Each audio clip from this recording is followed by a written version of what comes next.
Hello, gents and gentlemen. It is Craziest Beef and RoyyHD bringing you a commentary over a MOAB that RoyyHD got, and this is story time with Craziest Beef. If you guys don't know, my dad is a cop, and he's been on some crazy adventures, and he's told me a bit about them. So here's just one of his crazy adventures. So there was a school that I would go to, and there was this little Pakistani boy. His name was Jaral, and poor Jaral went missing for about I don't know 3 weeks, right? And Jaral wasn't really anybody's friend. No one knew of him, but we all got worried, right? We'll make part 2 to it. Okay, and my father, being a cop, wanted to investigate the school because he's a little bit curious and stuff. And so basically, he went to the school one afternoon when it was closing up, and some of the teachers were leaving, and he let them go. And there's just one janitor.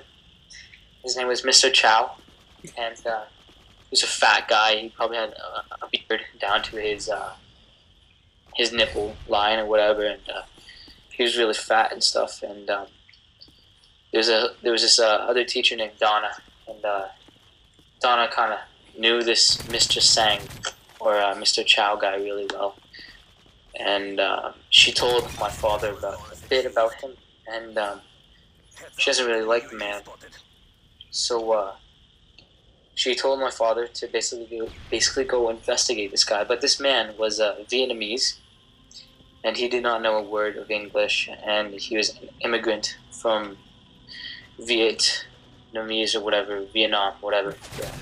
And so my father got brought into his workroom, the janitor's workroom, and sat him down and asked him a few questions. And he didn't reply because he didn't know any English, and my father got very aggravated. So he just looked around his room for maybe some evidence that this guy would have. And he had a carpet in his room, and underneath the carpet was a little door. And he opened up the door, and there was probably about 20 little children in that door, working their asses off, digging a hole, and basically making a storage room for this wicked Chinese guy to store his children's dead bodies in. And my dad immediately looked at the man and sacked him as hard as he could, ripped off his nipples. And my dad had a 45 caliber revolver, and he took it and he shoved it up this Chinese guy's ass. It was like, I don't know, a fat lady. Like, have you ever seen those fat women who ride those like bikes? It was like compared to like that. And we looked at their ass, and just bulging lard and stuff. It was like 2 hot air balloons pressed together. He got his gun up there and he just fired, and went straight through his crap. Wait!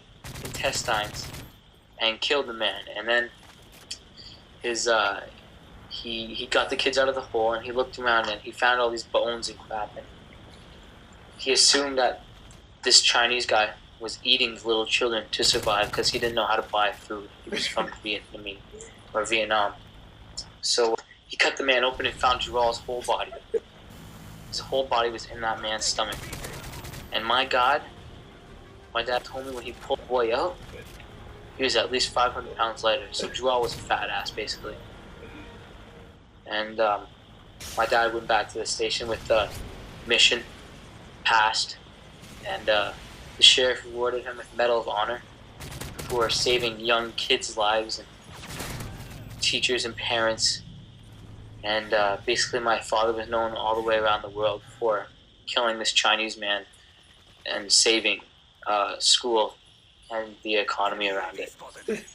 He's a very brave man to do that, so I'm very proud of him. So yeah, that's the end of my story. Okay. I think I'm close to it almost. Alright, something happened with the recording, Yeah. but I think we're all good now. For the MOAB. For the MOAB. But anyways, if you I got this MOAB like while that... talking to... What? I got the MOAB while talking. Yeah, the whatever. I was talking to you. Remember? Yeah. Okay.